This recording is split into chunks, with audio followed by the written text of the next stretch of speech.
All right, good evening, ladies and gentlemen, and thank you for joining us this Wednesday evening again, and welcome to our second session of the Genetics 360 educational webinar series hosted by Empath Laboratories.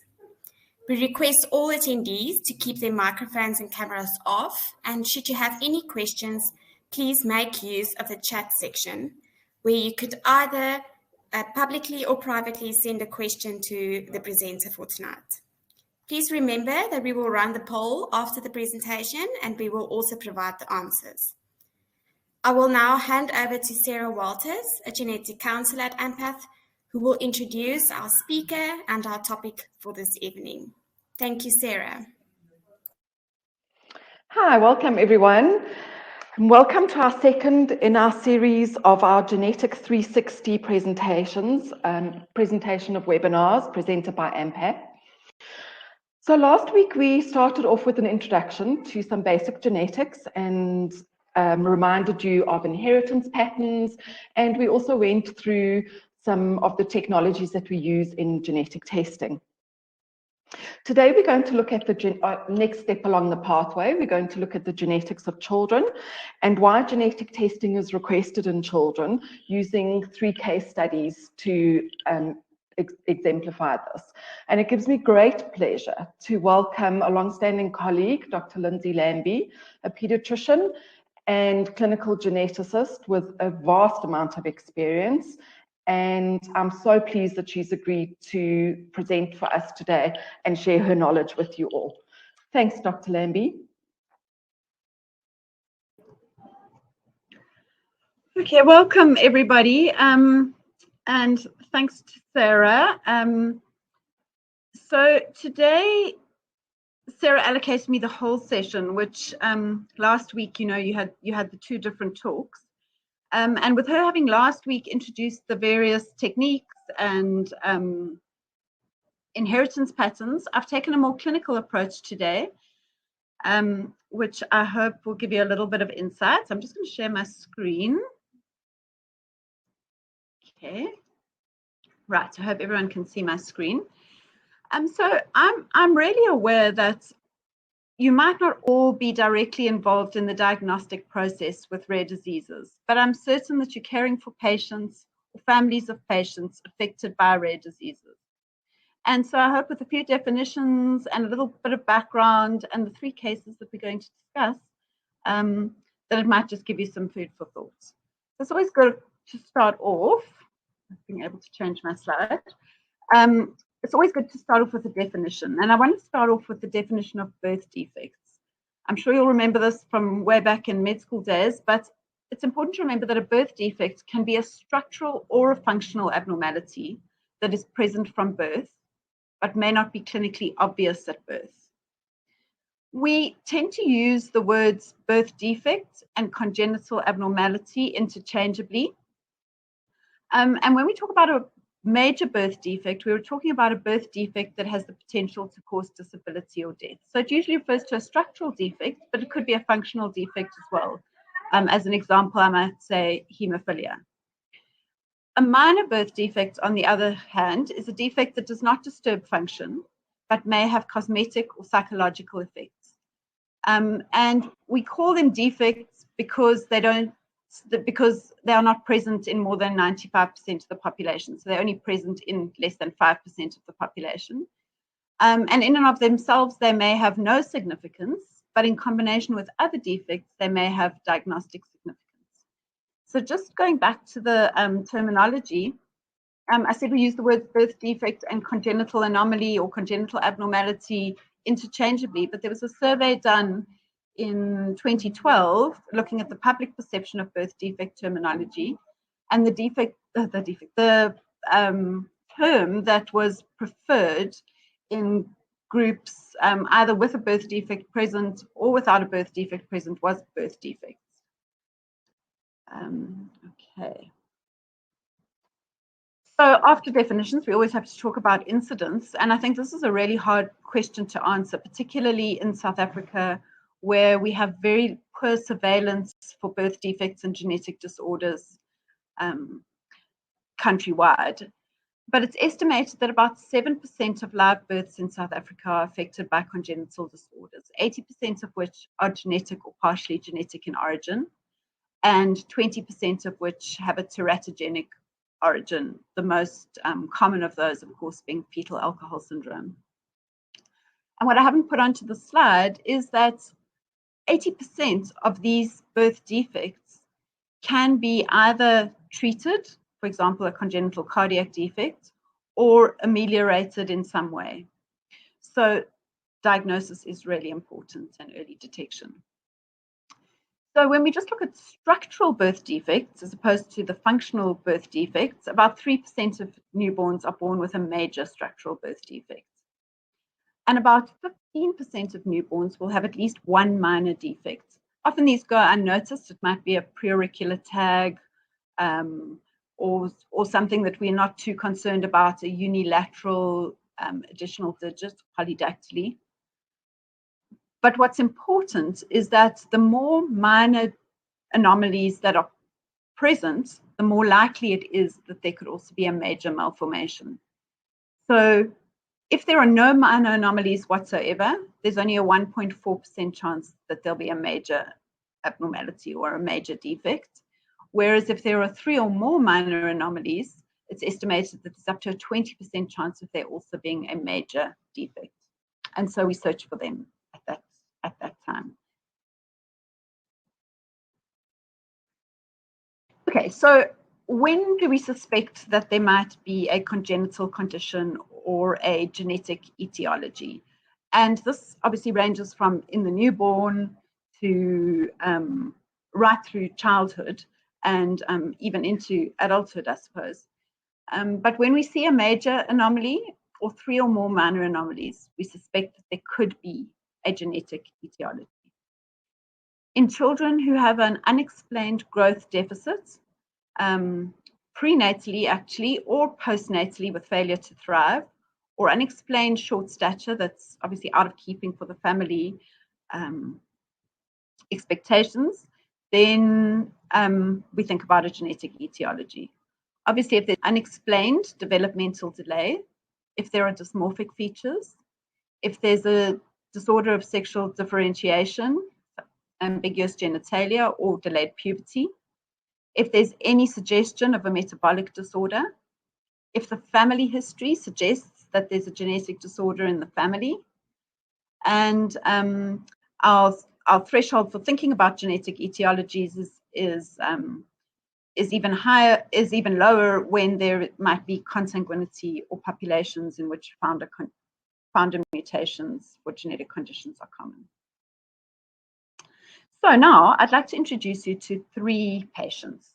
These are not actual pictures of my patients, but patients who have the same diagnoses as they turned out to have. And the idea is not to expect you to be able to recognize these conditions or guess them, but rather just to pull out some of the points and illustrate to you the diagnostic process. So I'm going to introduce them clinically to you first, and I'll come back to them at the end once we've talked a little bit about genetic testing and birth defects. So the first is AA. He's a little boy that I met at the age of 8. This picture is actually of a 12 or 13-year-old. But AA had a normal birth history, and actually, aside from some early feeding difficulties, there were no major postnatal complications, but by 8 weeks, he was severely failing to thrive. He was diagnosed with severe reflux, but not enough. It didn't seem severe enough for his degree of failure to thrive. He had multiple admissions for recurrent lower respiratory tract infections. It was noticed actually when he was much younger and they wanted to tube feed him that he had a unilateral choanal stenosis, so he could only have a tube inserted through the one nostril. He had bilateral cryptorchidism, and at the age of 8 months, he was diagnosed with severe to profound bilateral hearing loss. At the time, when I actually first met him, he hadn't yet had any imaging performed, but we knew that he had this severe deafness.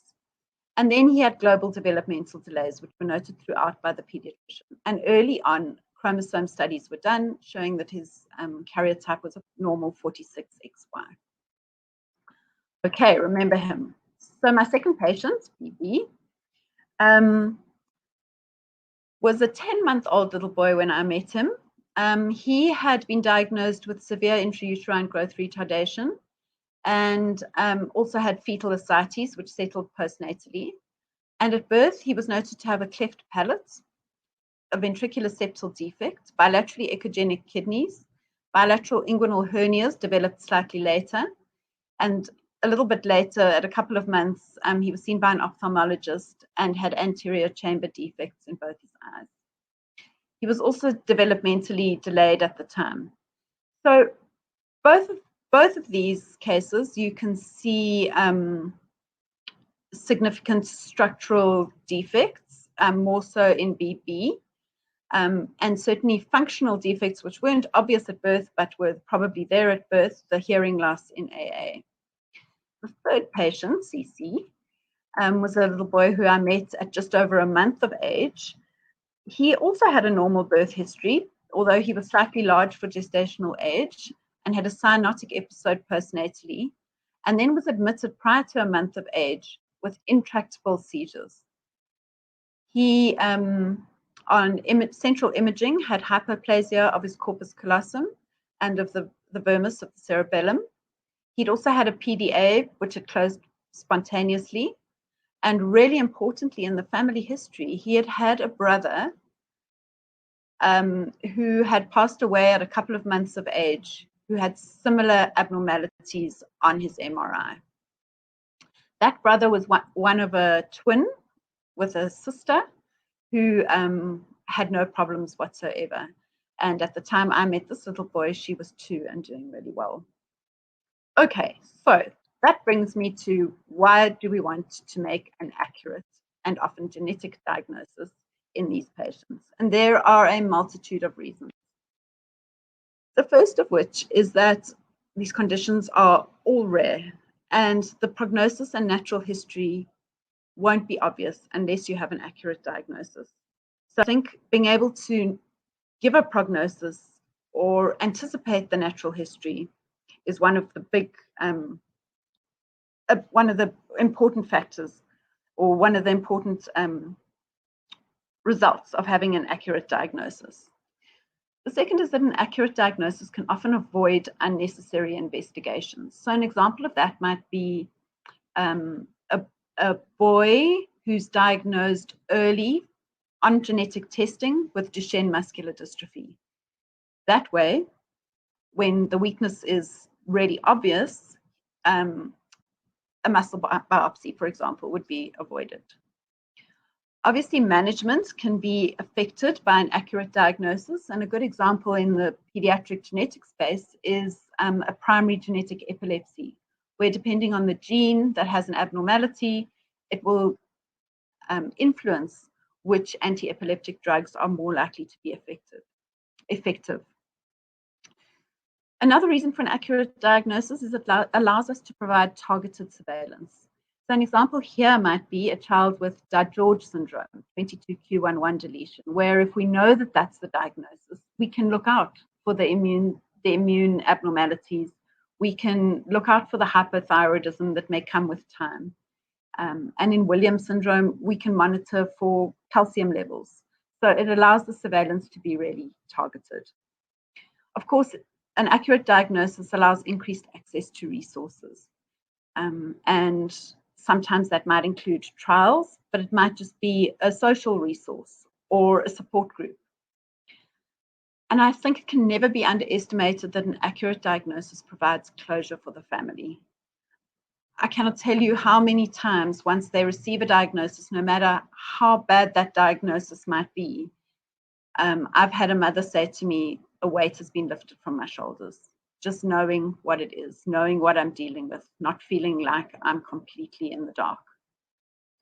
Of course, an accurate diagnosis is the only way that we can provide accurate genetic advice in terms of recurrence risk to other family members.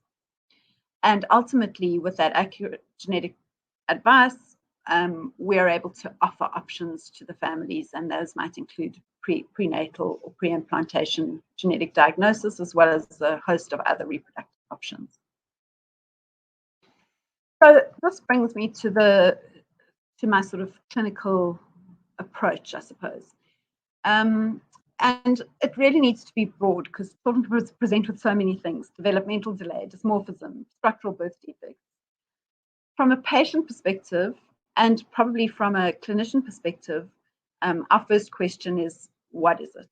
And we can only answer the subsequent questions: what caused it? What does it mean for me and the family? Will it happen again? And can it be prevented? If we can accurately get to the what is it.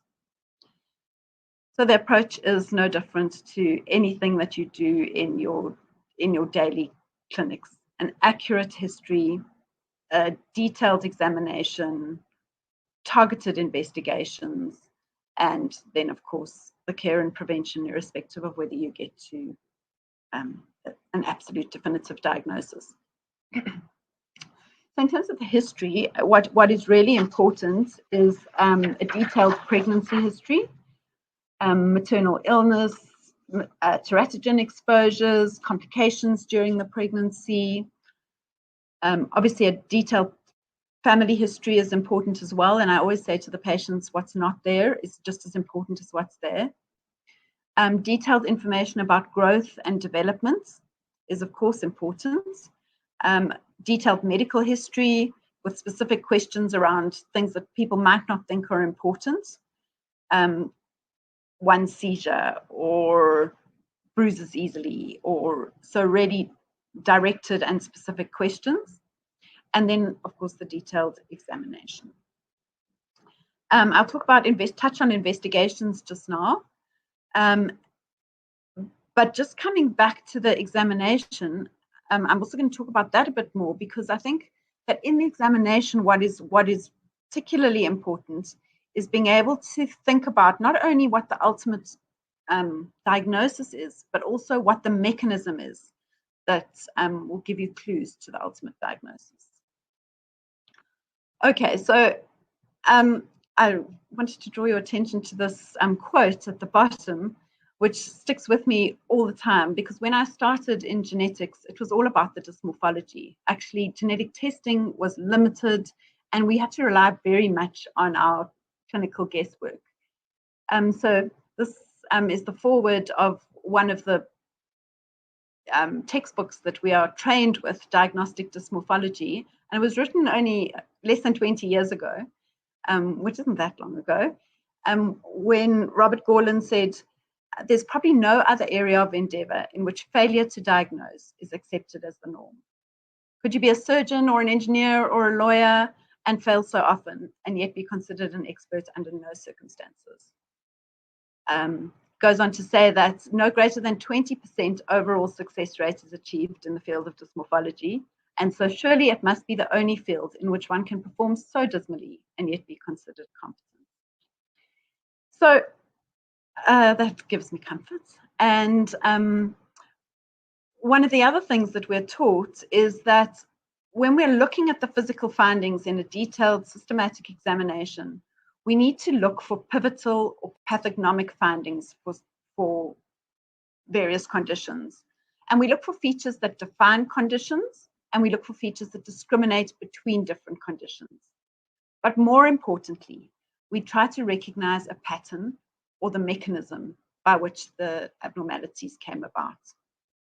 We use databases and resources, and we compare with known cases, and it is quite a process, and obviously special investigations are a big part of that.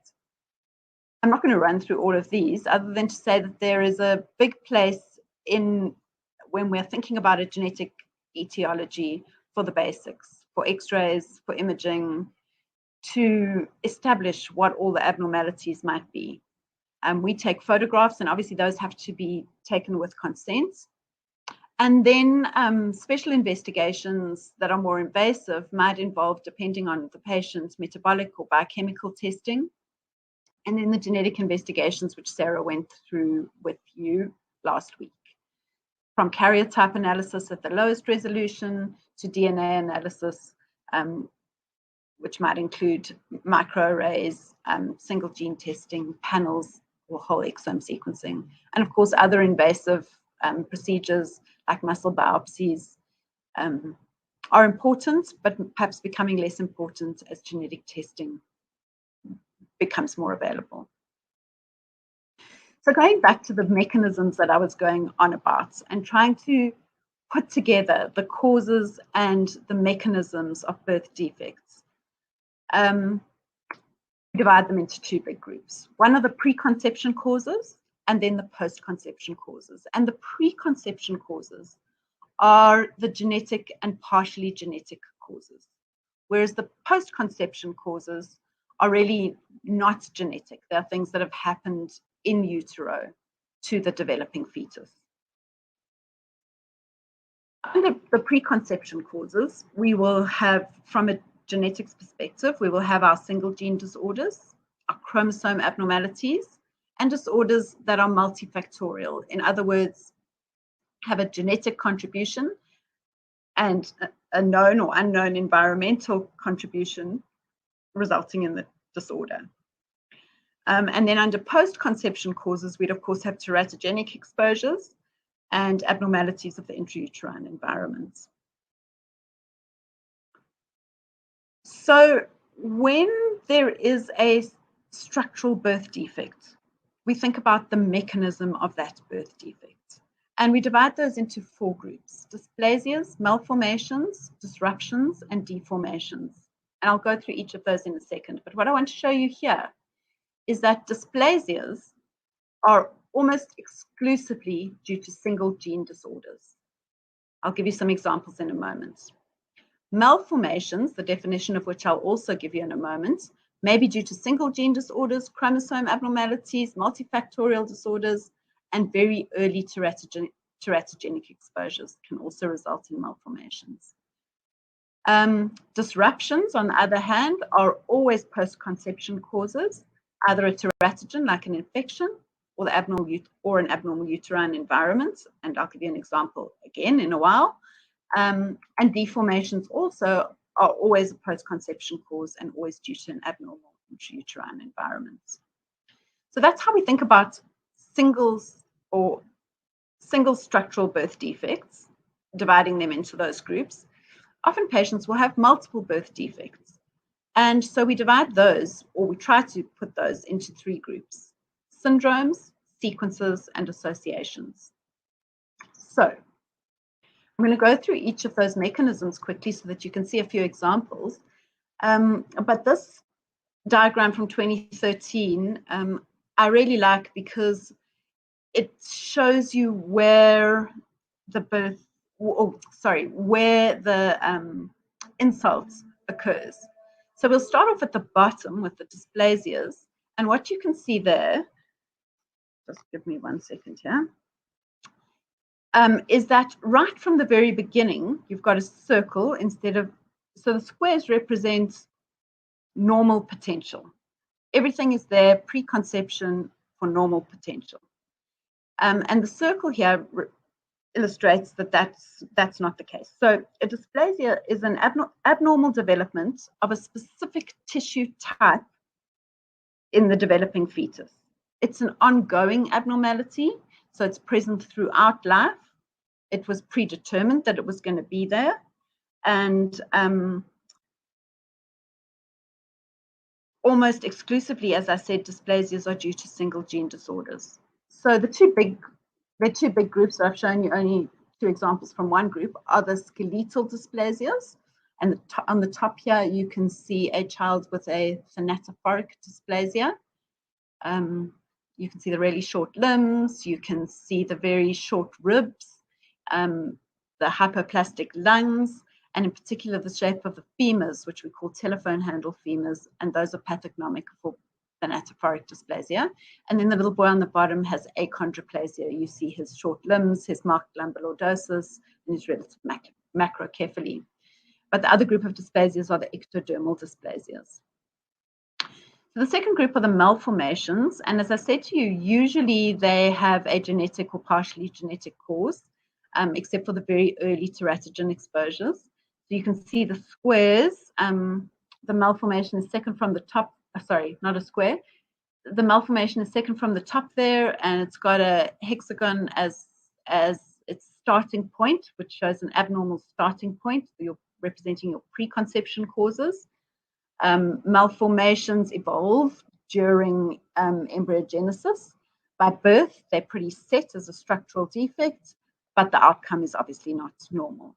So examples of malformations might be a neural tube defect or a congenital cardiac defect. This is the tetralogy of Fallot.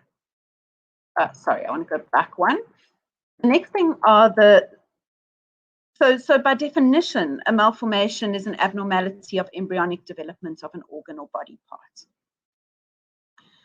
The disruptions then, if you can just look on the third sort of line down, start off with a square, so normal potential development, and disruptions involve a destructive external agent with a permanent consequence, as illustrated by the black arrow on the right.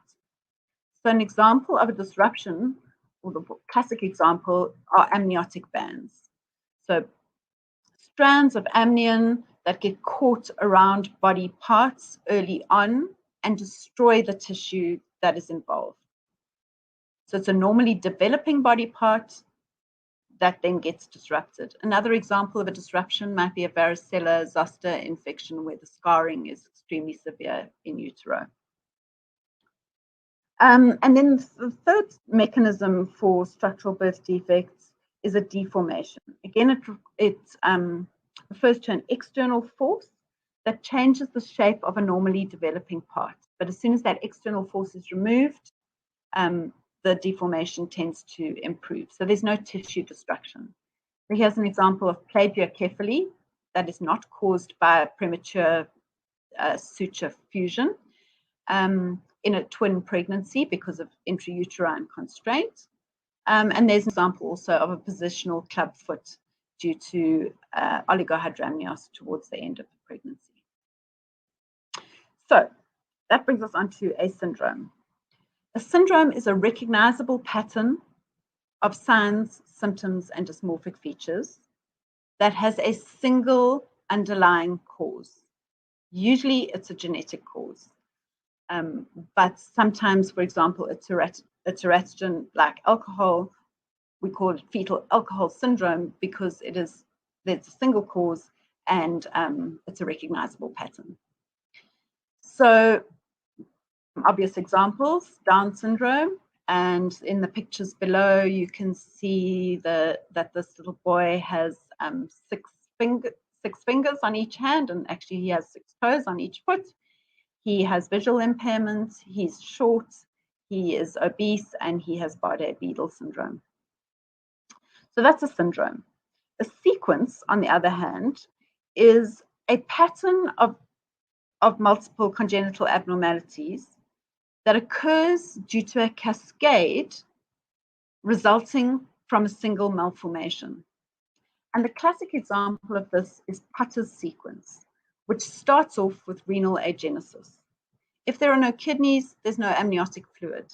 If there's no amniotic, well, at least after the first trimester, no amniotic fluid can be made. If there's no amniotic fluid, multiple deformations occur, and you can see that with the squashed face and squashed ear in this little baby.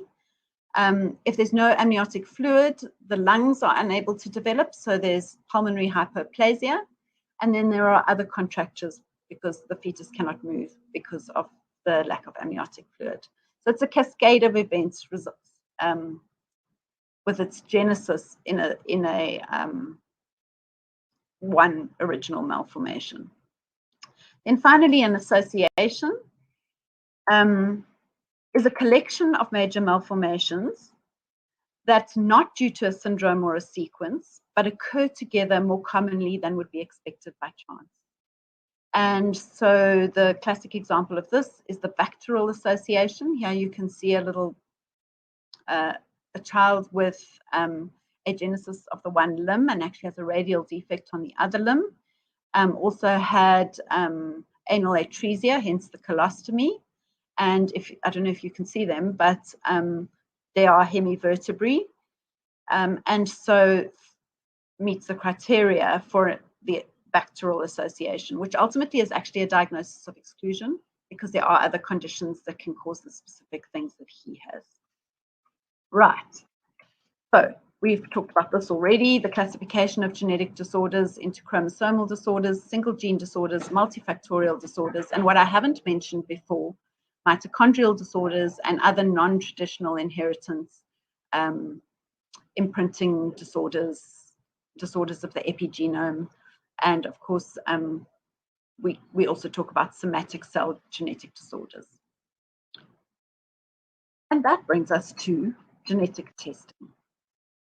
And I always think the patients have a different perspective to the clinicians. And the patient's perspective is often around, or the family's perspective is, as we spoke about before, the what is it, the what caused it, what does it mean, is it going to happen again, and can it be prevented? Whereas the clinician perspective, when it comes to genetic testing specifically, is to ask ourselves, why should I test this patient? Why should I test this patient now? And if I am going to test this patient for a genetic disorder, which test am I going to choose? Do I look at what the patient's got and then try and narrow it down and then choose something? Or do I just start by looking everywhere? The genotype versus the phenotype approach. And also, if I do the testing, how am I going to make a clinically relevant interpretation of the results? So we divide genetic testing into 4 big groups: diagnostic testing, which is obviously undertaken to refine or confirm a clinical diagnosis. Predictive or pre-symptomatic testing, which is undertaken for disorders that have not yet presented. And there are some special considerations, which I'll talk about just now with regards to children and pre-symptomatic testing. Carrier testing, which is around refining risk in a family or in a couple who are going to have children. And then pre-implantation and prenatal genetic testing.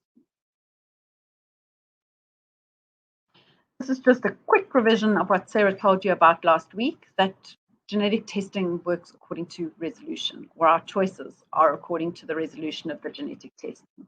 Starting off with the lowest resolution testing being carrier typing, or even QF-PCR, which just looks for trisomies of certain chromosomes. Moving on to slightly higher resolution but targeted testing, including FISH and MLPA, to still low resolution but looking very broadly testing in the form of a chromosomal microarray, looking for deletions or duplications at a higher resolution than a carrier type, but across the whole genome, and then sequencing. The sequencing, which Sarah told you about, which is you can only do like 1 gene at a time, and it's expensive, but it's very accurate. Through next generation sequencing, which allows us to look at many genes at the same time, and even the whole coding sequence of the genome in the form of a whole exome sequence. Maybe I'll just run through this algorithm, but hopefully you can go back to it and have a look. Just to show you the approach and the direction that you can get from the clinical information. So when the clinical presentation suggests that there's a genetic cause for the condition, aside from the obvious, which you've all seen, the Downs, etc., where you would just do a carrier type and confirm your diagnosis, or a QF-PCR, you might be faced with a patient that has very distinctive clinical features, or a family history of a disorder, or the investigations have suggested that there is a specific diagnosis, for example, a metabolic screen. In those cases, where there's a single gene involved, we can go and test that particular gene. But sometimes, even though it's quite distinctive, there might be many genes that can cause that clinical picture. For example, a congenital myopathy. You know that it's a myopathy, you can see that it's a myopathy, but you can't make a specific or accurate diagnosis unless you look at many genes at the same time, in which case then you would look at a panel of genes involved with that phenotype. If it's a really non-specific clinical presentation, as you can see on the right blue block, maybe unexplained developmental delay, maybe features of autism, there's no real panel, no narrowed panel of genes that you could suspect, then we usually start with a chromosomal microarray. And that's the first tier recommended investigation for children with unexplained developmental delay with or without dysmorphic features. Or sometimes we might move straight to a whole exome sequence. Obviously, that is costly and time consuming, but there are scenarios in which that's an appropriate first line investigation. Going back to genetic testing in children, I wanted to highlight a few points. We undertake diagnostic genetic testing routinely in children. But as genetic testing can become or has become broader and we look at more things at the same time, we have to be aware that genetic tests may incidentally reveal carrier status. For example, let's say we're testing for a neuromuscular disorder on a panel, we could find that a patient is a carrier for spinal muscular atrophy. We weren't looking for that. We were looking to see, could it be a related condition, but we incidentally reveal the carrier status. And we might get incidental findings. So incidental findings are findings that are unrelated to the primary reason for testing, but that can have implications for future health, either for that individual or for the family. So for example, in doing a whole exome sequence, you find a pathogenic variant in a cancer predisposition gene. So in general, unless it's revealed in the way I explained, we don't recommend that children should be tested for carrier status for recessive disorders. And the reason for that is that it has no medical use for them at that time. And in addition to that, it takes away their autonomy at some point to understand and decide for themselves whether they should have carrier testing. We strongly recommend against predictive testing for later onset disorders in children, unless the guidelines for that disorder recommend screening from childhood. So, for example, in a neurodegenerative condition like spinocerebellar ataxia that only presents later on and that you can't do anything to prevent, if a parent is affected, we wouldn't recommend testing the child, or we would actually advise against testing that child. But there are, of course, exceptions, and that needs to be handled in the context of a genetic counselling session. So results may have important implications for other family members, siblings, parents, future offspring, aunties, uncles. So that always needs to be borne in mind. Sometimes we have to test other family members to confirm or clarify results. And sometimes, excuse me, depending on the type of testing, we can find out other incidental things, like that social and biological relationships are not the same. Non-paternity can be evidence, or consanguinity that wasn't even suspected or disclosed. I mentioned earlier on in the clinician perspective that one of the things is if we undertake genetic testing, we have to be prepared to interpret the results. So the only thing I wanted to emphasize on this slide is that we used to talk about mutations and polymorphisms, and the terms were really confusing. And so to try and get everybody on the same page, we now talk about variants. Whether that be a deletion or a duplication or a change in a base pair, every change that is different to the reference genome is called a variant. And then that variant is then classified as either, well, on a scale really, from benign to pathogenic. And a whole lot of evidence for every variant that is found on any genetic test is used to decide whether the variant is benign or likely benign, or likely pathogenic or pathogenic. So it's easy when the variants are benign or likely benign, because then we give a negative result. We don't even tell you about those variants. It's relatively easy when the variants are likely pathogenic or pathogenic, because then the result is positive or a carrier, depending on the mode of inheritance or the condition. But there will always be variants where we still don't know what they mean. In other words, we don't know what the functional impact of that variant would be, and whether it can or does not result in disease. And so it's not recommended that any variants of uncertain significance be used for clinical decision making, and the chance of finding these variants needs to be explained to families before genetic testing is undertaken. And we find them commonly in our large-scale tests like panels and whole exome sequences.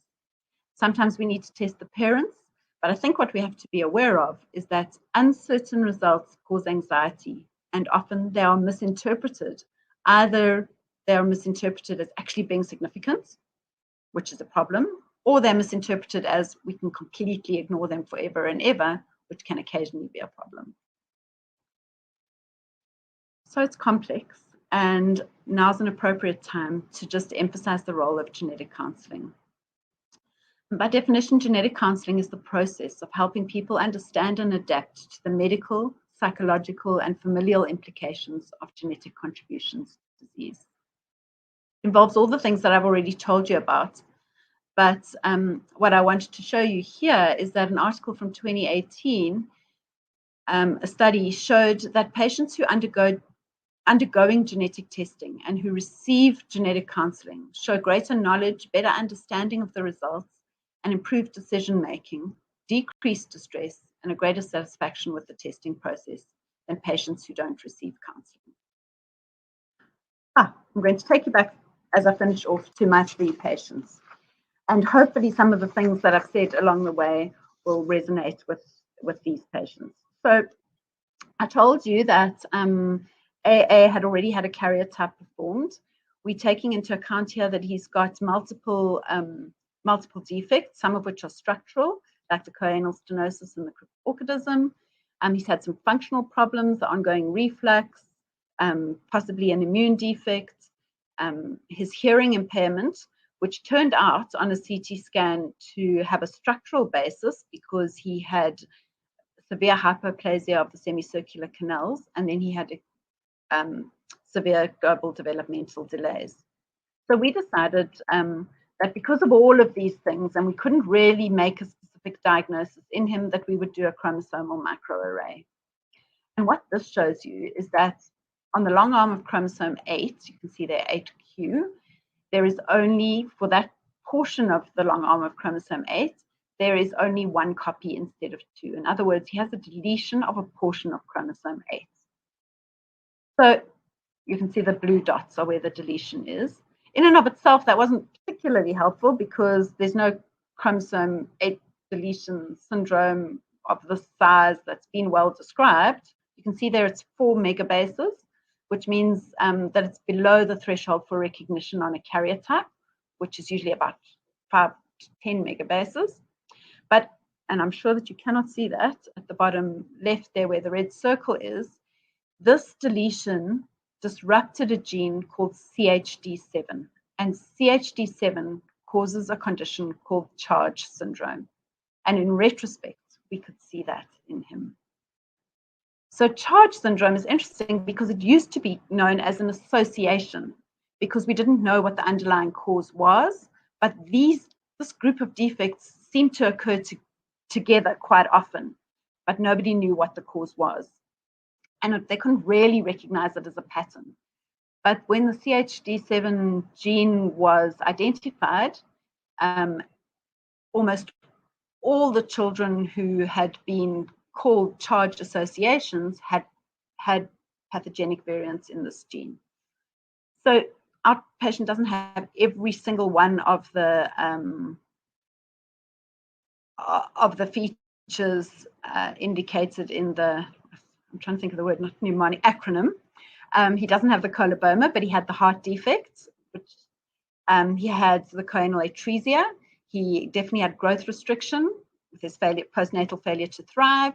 He had the cryptorchidism, and he had ear abnormalities, which in retrospect were actually quite typical on the pinna. You can see that this is, we call this a charge ear, but particularly the hypoplastic semicircular canals.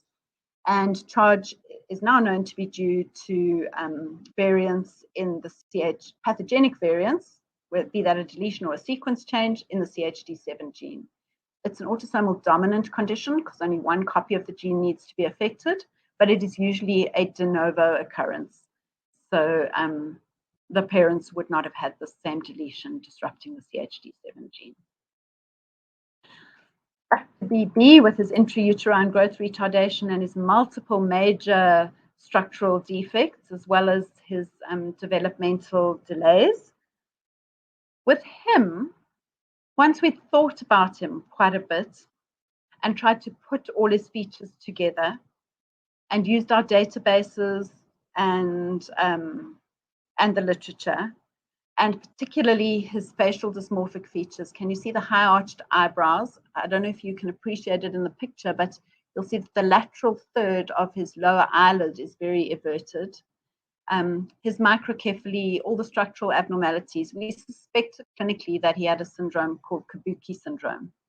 And so we didn't do a microarray. We went down the left side of that algorithm and went for the specific condition, but we know that Kabuki can be caused by mutations in one of a number of genes, and so we selected a panel that included the Kabuki genes. It actually only has 2 genes on it, but we found that he had a likely pathogenic variant in one of those genes. I won't go into it in too much detail, except again to say that this is a dominant condition, and the parents, it's usually de novo. To confirm, we did test the parents and neither of them had this variant. And so that was really useful in terms of the genetic counselling for their future children. In fact, they're about to have their second child now and did not undergo any prenatal testing aside from the usual screening. So Kabuki syndrome is characterized by hypertonia, developmental delays, and intellectual disability, the typical facial features that I've described, and is named after the Japanese actors. It used to be called Kabuki makeup syndrome because it actually looks like some of them, and you can see in those pictures, look like they're wearing makeup, their arched eyebrows, and they have other defects and due to variants in a number of genes. Our last patient, the little boy who had a brother who passed away with a similar abnormality, he was in ICU. He was having intractable seizures. We knew that he had this hyperplasia of the corpus callosum and the cerebellar vermis, but those are pretty non-specific findings. And so we couldn't narrow it down. We wanted to get to a diagnosis as quickly as possible in order to possibly better predict the prognosis and natural history of the condition and possibly influence management. And so we started with a whole exome sequence in him. And from this is an extremely rare condition, it was found that he had a pathogenic variant in a gene called PIGA. And this gene is on the X chromosome. And it was found that his mother was a carrier. Remember, 2 X chromosomes, so she carried the same mutation but had a normal X chromosome. And in the child, we call it hemizygous because he only had 1 X chromosome. And so this was really significant for this family. We could have predicted that the mother was a carrier, having had a previous child. It's really significant in that it refined her risks for future pregnancies, but also unfortunately told us of the very poor prognosis in these patients.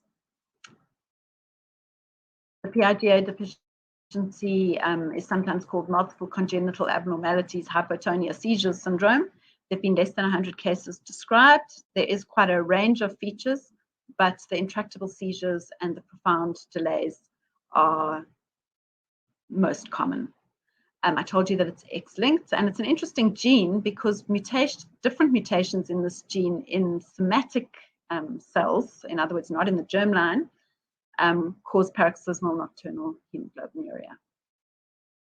Okay, so finally, I wanted to remind you, and this is not an exhaustive list, of all the reasons that you might refer to clinical genetics or give us a call to discuss a patient.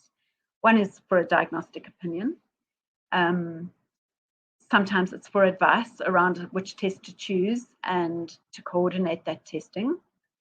Sometimes families will come to you with a result and it might not make a lot of sense, and we're happy to help with interpretation of an existing genetic test. Families that get referred for discussion of the genetic aspects of whatever condition they've been already diagnosed with, for advice about prognosis, sometimes about therapeutic options, and of course for the discussion of future recurrence risk and prenatal options. Yeah, so we would hope that you would just give us a call or discuss your patients with us, and there's an email address there for us, and also a link to the South African Society of Human Genetics, which shows where the genetic services are available in private and in the state system. That's it. I wonder if there are some questions. Thank you, Dr. Lambie. That was, wow, a great whirlwind tour through pediatric genetics. If anyone has any questions, you're more than welcome to pop them into the chat box. And while we're waiting for those questions, I thought maybe that we could answer the poll. So I'm going to load them up, and if you, let's have a look. Here we go. So here's putting up the poll question. So Mrs. Is it up now? We don't see them yet. They still not come through. I don't see them. Okay, I can see them. So Mrs. M gave birth to a stillborn baby. Well, you figure she was told that the baby had features of a skeletal dysplasia, and the most likely cause of this birth defect is. So our numbers are jumping all over the place. Unfortunately, I can't show them to you. But spread, so some people have thought that, so about half have thought that this is a single gene disorder, a quarter a chromosomal abnormality, and then the rest of people teratogenic exposure. So Dr. Lay, oh, the numbers are still jumping all over the place. So I think the majority of you are definitely correct. Dysplasias, skeletal dysplasias, ectodermal dysplasias, you'll remember I told you that they're there right from the beginning, and that almost exclusively skeletal dysplasias are due to single gene disorders. The modes of inheritance can be different, so there can be there are recessive skeletal dysplasias, there are dominant skeletal dysplasias, but they're almost exclusively due to single gene disorders. So doing a chromosome test in a child with that looks like they've got achondroplasia, doing an array or doing a karyotype is essentially a waste of time if it looks like a single gene disorder. You need to narrow it down, either test that specific gene if you can make a very specific diagnosis like achondroplasia, or look at a panel of genes if you're not sure. Next one.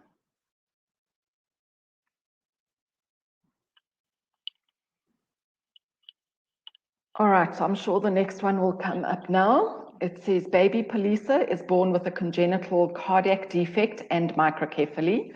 Her chromosomal microarray shows a deletion on chromosome 1 at 1p36. This is an example of either an association, a malformation, a sequence, or a syndrome.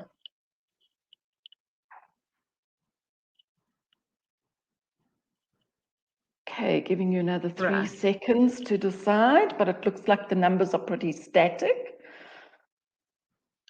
So around about 2/3 have chosen a syndrome.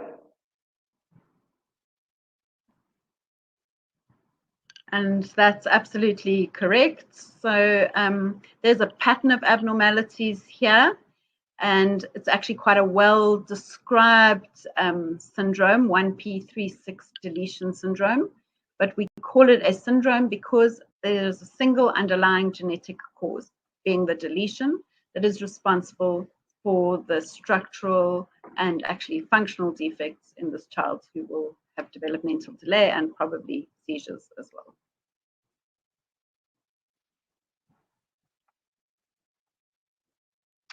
All right, so while the next one is loading, I can start reading that one. Jane's mother has Huntington's disease, an autosomal dominant adult onset neurodegenerative disorder. Jane has not been tested, but is very anxious about her 5-year-old daughter and insists that this daughter should be tested. Do you request testing since Jane is so anxious, refuse to send off the testing, refer Jane for genetic counselling, or test Jane first so that she has her result before her daughter? So no takers on refusing testing and requesting testing. Everyone's hedging their bets on referring for genetic counselling or testing Jane first. Okay, I love that. So, yeah, I mean, nearly 90% of people would refer Jane for genetic counselling. Some people have said test Jane first, which is not wrong, because you certainly wouldn't want to be testing a younger generation if possible, because it would give results sort of by default to the middle generation. But yeah, so I think even Jane, you would refer for counselling for herself, as she's the one who does need to be tested first. But we wouldn't test the child while the child is still a child, if possible.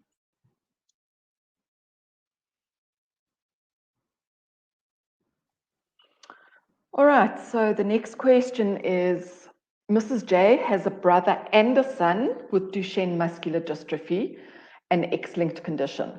She is now pregnant with another baby boy and wants to know what the chances are that he will have DMD. The risk of this male fetus being affected is either 25%, 50%, low, meaning less than 1%, or 100%.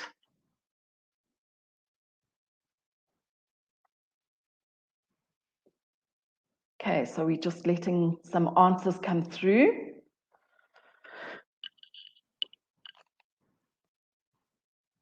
No one choosing the less than 1% option at this stage.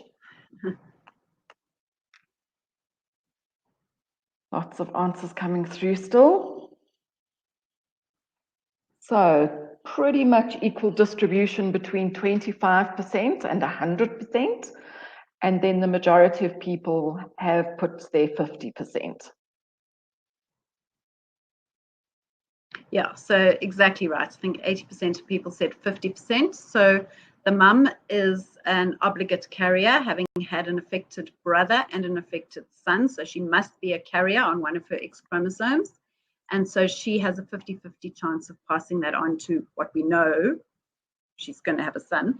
She's got a 50-50 chance of passing on the pathogenic variant to her unborn baby.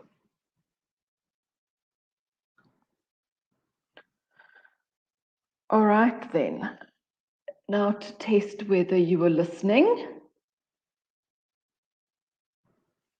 A multifactorial condition. So a multifactorial condition is a condition where the exact cause is known. It's a condition in which genetic testing can clarify the recurrence risk. It is a characteristic determined by the combined action of a number of genes, or it's due to a combination of genetic and environmental factors. So let's wait for some answers to come through.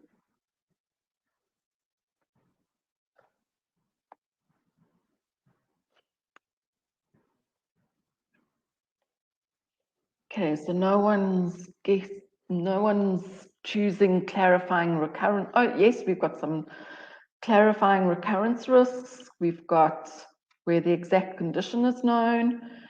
We've got some people with combined action of a number of genes, but the majority of people have chosen due to a combination of genetic and environmental factors.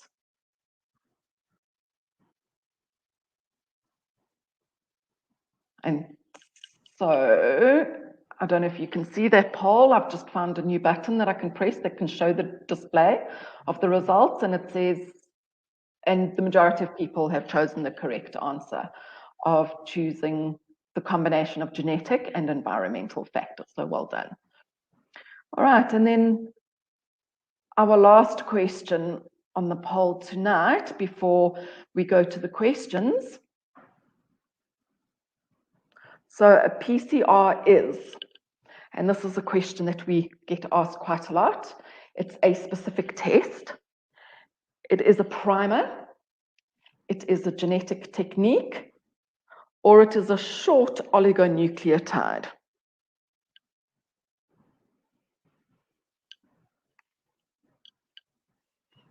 Okay, so the bars are jumping around again.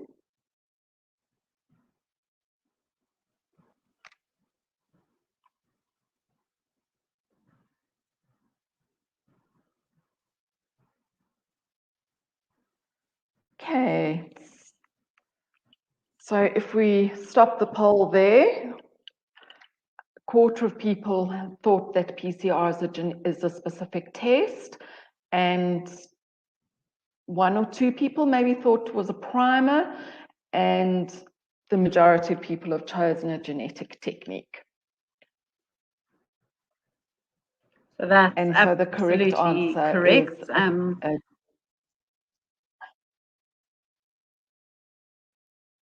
perfect. All right. So let's have a look at the questions in the chat. And Dr. Bam would like to know whether we would recommend genetic testing in girls with an autistic disorder. So thanks, Dr. Bam. I think that is a good question. And I think that we know that the yield on testing for autism, and you've specifically asked about girls because I assume we're thinking about, in boys, we always think about testing for Fragile X syndrome first.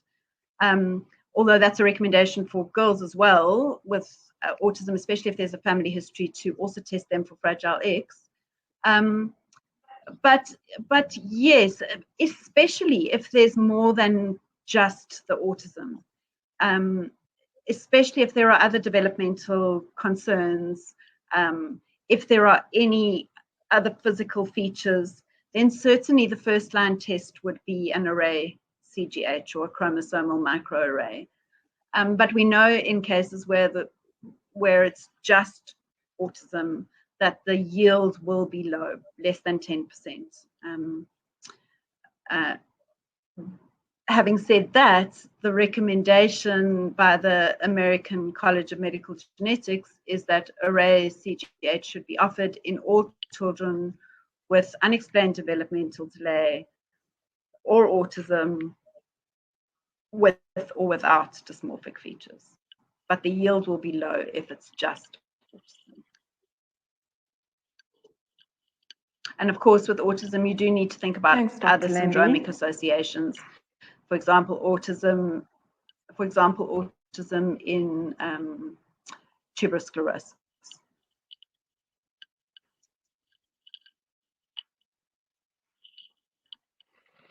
Okay, then we have another question here from Dr. Malherbe. I really liked Helen. To what degree is genetic?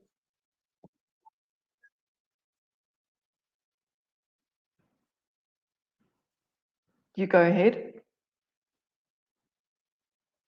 Sure, I think we've got a timing delay here.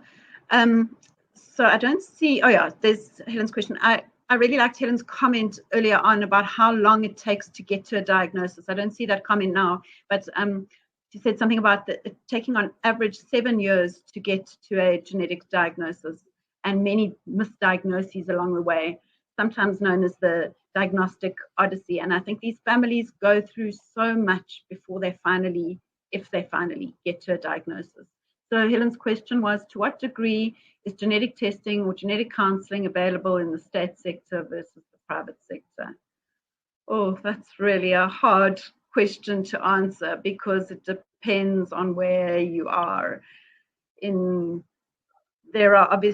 is obviously relatively good availability of genetic services in the tertiary centres, in Joburg, in Cape Town, Tygerberg, but most provinces and also now in KZN, there are some genetic services, but most provinces and most people in the state sector have no access whatsoever to genetic services.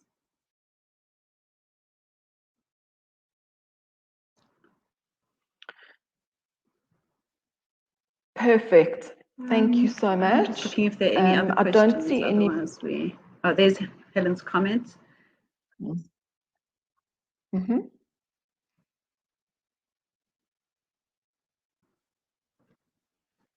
There's a question here from Janine. Can an NIPT be done without a doctor's referral? An NIPT? So the answer should be and is no. I think with any genetic testing that is done, we want to be able to return those results to a referring doctor who is in contact with the patient. And so NIPT needs to be referred by a clinician.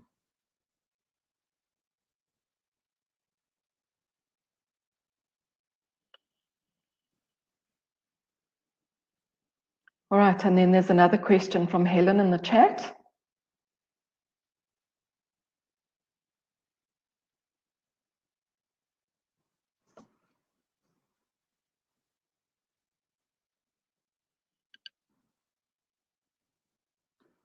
I don't see any other questions. Perhaps if there are any other questions, So Helen says, what about the undiagnosed? They don't meet the criteria. That don't meet the criteria of any described condition. So that is always really difficult. And so those are the ones that, in an ideal situation, we would want to perform the most extensive genetic testing that we could.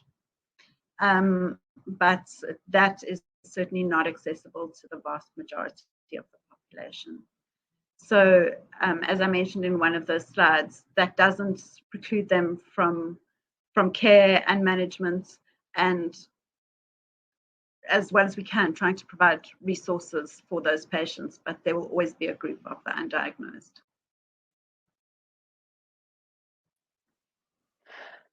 Thank you, Dr. Lambie, for all of those responses. And I think what we'll do now is that we'll close off. We've already gone over time as usual.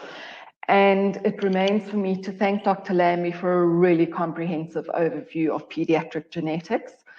We encourage you to contact us on the email address that she showed, geneticsclinic@empath.co.za. And that concludes our second of our webinar series. We look forward to welcoming you next week again, where we're going to have a look at some of the common genetic conditions that we can test for in adulthood. And so have a good evening, drive safely, and we'll see you next week. Thank you, everyone. Have a good evening, and we'll see you again next week, Wednesday. Goodbye.